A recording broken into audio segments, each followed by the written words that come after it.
ایک دفعہ کا ذکر ہے کہ ایک پھول پری تھی جو ایک بہت ہی خوبصورت سلطنت پر حکمرانی کرتی تھی۔ یہی وجہ ہے کہ وہ سلطنت خوبصورت پھولوں سے بھری رہتی تھی۔ اس سلطنت کے ایک خوبصورت گاؤں میں ایک غریب کسان لڑکی رہتی تھی جس کا نام روزہ تھا۔ وہ بہت نرم دل اور دھیمے مزاج کی تھی۔ وہ پھول اگات اور پرندوں سے کھیلتی۔ اپنے فارغ وقت میں وہ گاؤں کے کھیتوں میں چلی جاتی اور پرندوں کی دیکھ بھال کرتی۔ اس نے اپنے باغ میں بہت سے پھول اگا رکھے تھے اور وہ ان کا بہت اچھے سے خیال رکھتی۔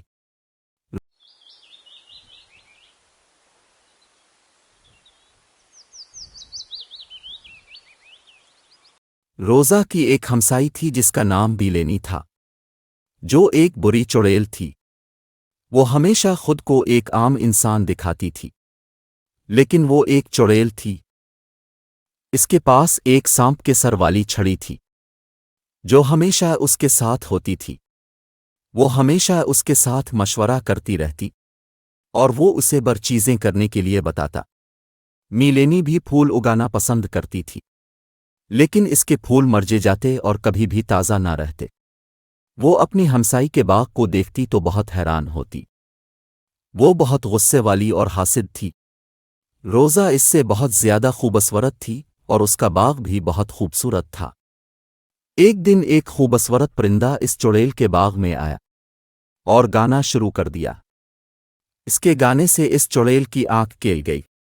وہ بہت غصے سے باہر گئی اور اپنے جادو اسے بھگا دیا۔ وہ ایک درخت سے جا کر لگا اور گر گیا۔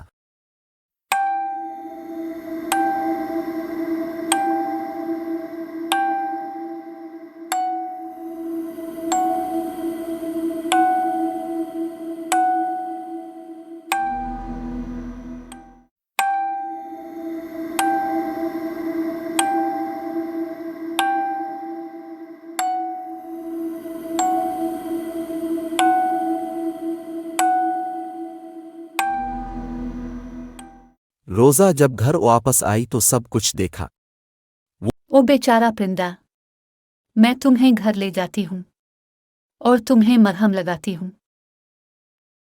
وہ اس زخمی پرندے کو گھر لے گئی اور اس کے زخموں پر مرہم پٹی کی۔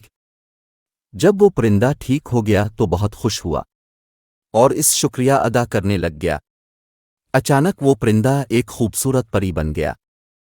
میرا نام پھول پری ہے۔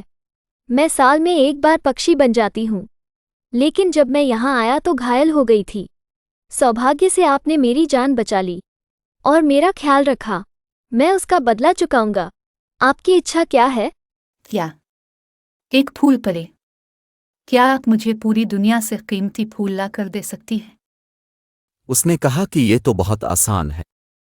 اس نے اپنی جادوئی چیر گھمائی اور ہر طرف پھول کھلنا شروع ہو گئے۔ اب آپ کے پاس یہ شکتی ہے کہ آپ جو بھی پھول اگائیں گے وہ جلد ہی بڑا ہو جائے گا۔ آپ مرجھائے ہوئے پھولوں کو پنرجیوت کر سکتے ہیں۔ میں اپنے پکشیوں سے کہتا ہوں کہ وہ دنیا بھر سے قیمتی پھول لا کر تمہیں دیں۔ یہ تو بہت اچھا ہے، آپ کا بہت بہت شکریہ۔ وہ وہاں سے غائب ہو گئی۔ پھر کچھ دنوں بعد پرندوں نے پوری دنیا سے روزہ کو قیمتی پھولوں کے بیج لا کر دیے اس کے باغ کے لیے تاکہ وہ انہیں اگائی۔ اب روزہ کا باغ مختلف رنگوں کے پھولوں سے بھر گیا تھا، جو کہ پوری سلطنت میں کسی کے پاس ایسا نہ تھا۔ روزہ بہت خوشی سے وہ پھول اپنے ارد گرد کے لوگوں میں تقسیم کرتی، اس لیے سب اسے بہت پسند کرتے تھے۔ اس سلطنت میں ایک جج بھی تھا جو پھولوں کو بہت پسند کرتا تھا۔ وہ ایک روزہ کے گھر کے باہر سے گزرتا تو اس کے باغ کی تعریف کرتا۔ اسی طرح ایک جج وہاں سے گزر رہا تھا۔ وہ روزہ سے ملا تو کئی پرندے منہ میں کپڑا لیے روزہ کے پاس آئے جس میں قیمتی پھولوں کے بیج تھے۔ جج اور اس کی ہمسا اچانک یہ دیکھ کر بہت حیران ہوئے۔ روزہ کا باغ پہلے اور زیادہ دلکش ہوتا جا رہا تھا۔ یہ دیکھ کر چڑیل کو بہت غصہ آتا اور وہ اس سے نفرت کرتی ہے۔ ایک دن اسے اتنا غصہ آیا، اس نے اپنے جادو سے روزہ کے سارے پھول جلا دیے۔ روزہ یہ دیکھ کر بہت پریشان ہوئی اور وہ رونے لگ گئی۔ جب اس کے آنسو پھول پر گرے تو وہ پھول دوبارہ سے ٹھیک ہو گیا۔ یہ وہ طاقت تھی جو پھول پری نے روزہ کو دی تھی۔ جب اس چڑیل نے دیکھا تو وہ بہت حیران ہو گئی اور غصہ میں آ گئی۔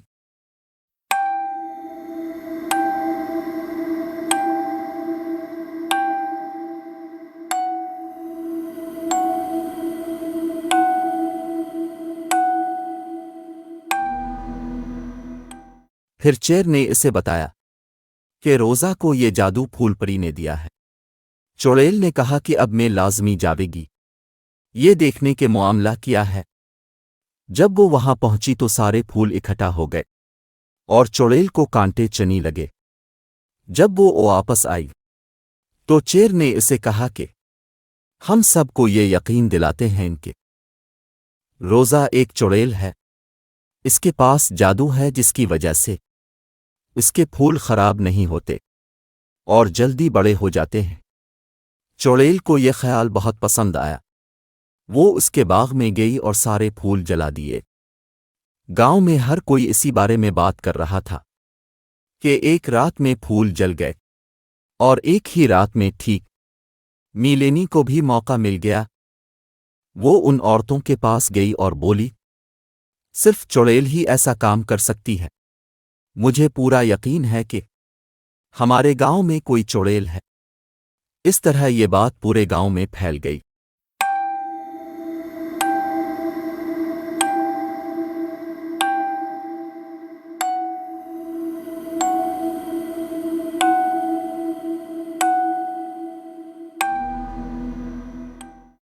یہ مسئلہ اتنا بھر گیا کہ بادشاہ نے شاہزادہ کو حکم دیا کہ اس بات کا پتہ لگائے مسئلہ کیا ہے۔ جب وہ اس کھیت میں پہنچا جہاں سے یہ افواہیں شروع ہوئی، اس نے روزہ کو دیکھا۔ وہ کھیتوں میں بیج بو رہی تھی، اس کے ساتھ کچھ پرندے بھی تھے۔ پھول بہت تیزی سے بڑھ رہے تھے۔ روزہ بہت خوش سے پھولوں کو دیکھ رہی تھی اور سورج کے نیچے کھڑی مسکرا رہی تھی، جس سے اس کی خوبصورتی میں اور اضافہ ہو رہا تھا۔ شہزادے نے اس سے پہلے اتنی خوبصورت لڑکی نہیں دیکھی تھی۔ اچانک گھوڑا بولا۔ روزہ یہ آواز سن کر حیران ہوئی اور ڈر کے بھاگ گئی۔ وہ نہیں چاہتی تھی کہ لوگوں کو اس کی قابلیت کا پتہ چلے۔ شہزادے نے اس پیچھا کرنے کی کوشش کی، لیکن پھر اسے اپنا مشن یاد آ گیا۔ اس نے پچھتاوے کے ساتھ روزہ کو دیکھا اور جج سے ملنے لیے چلا گیا اور اسے سارے معاملے کے بارے تفتیش کرنے کا کہا۔ جج نے اپنے سپاہیوں سے کہا کہ وہ ایک ایک بندے سے تفتیش کرے۔ سپاہیوں نے تفتیش کی پر انہیں کوئی ثبوت با ملا۔ پھر وہ چڑیل اس جج کے پاس گئی۔ میلینی بولی، سر میں اس چڑیل کے بارے کچھ جانتی ہوں، لیکن مجھے یہ بتاتے ہوئے ڈر لگتا ہے۔ جج نے کہا، ڈرو نہیں، میں یہاں تم لوگوں کی مدد کے لیے ہوں۔ وہ بولی، جن بھی روزہ کا باغ خراب ہوتا ہے تو وہ پھر سے ٹھیک ہو جاتا ہے۔ بعض دفعہ میں نے اسے پرندوں سے باتیں کرتے اور انہیں حکم دیتے سنا ہے۔ جج بولا، میں نے بھی اسے پرندوں کو حکم دیتے سنا ہے۔ جج نے سپاہیوں کو حکم دیا کہ وہ روزہ کو گرفتار کر لیں۔ روزہ کو عدالت میں شہزادہ کے سامنے پیش کیا۔ شہزادہ حیران ہو گیا کہ یہ تو وہی لڑکی ہے۔ شہزادہ بولا، کیا تم نے وہی لڑکی کو پکڑا ہے؟ اتنی خوبصورت لڑکی چڑیل کیسے ہو سکتی ہے؟ جج بولا کہ میرے پاس ایک گواہ ہے۔ میلینی کو بلایا اور میلینی نے سب بتایا۔ سپاہی کو حکم دیا گیا کہ وہ روزہ کو گرفتار کر لیں۔ جب وہ روزہ کو لے کر جانے لگے تو پھول پری آ گئی اور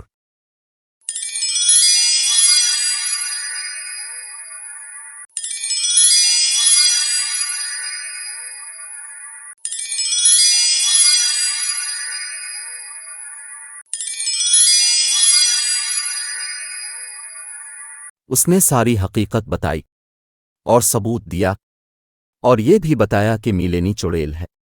یہ سن کر چڑیل بھاگنے لگی، لیکن پری اور شہزادہ نے اسے پکڑ لیا۔ اس کے بعد پوری سلطنت میں دوبارہ خوشی آ گئی۔ آگے دیکھیے۔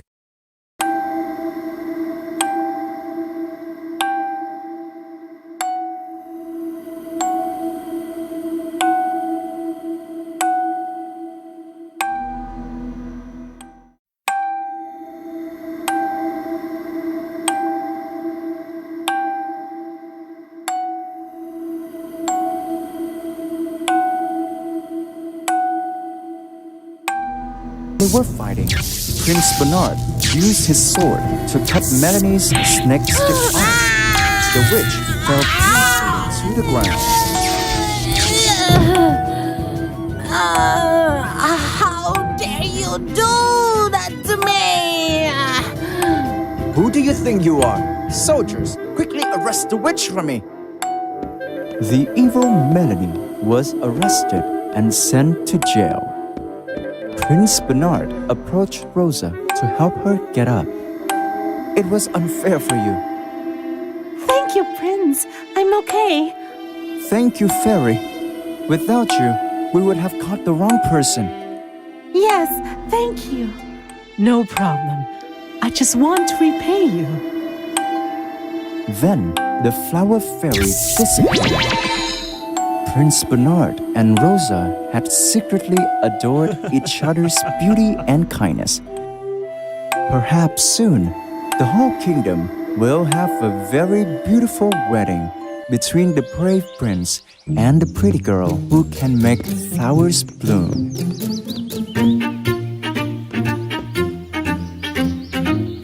Both of them will make a beautiful fairy tale love that will be remembered forever.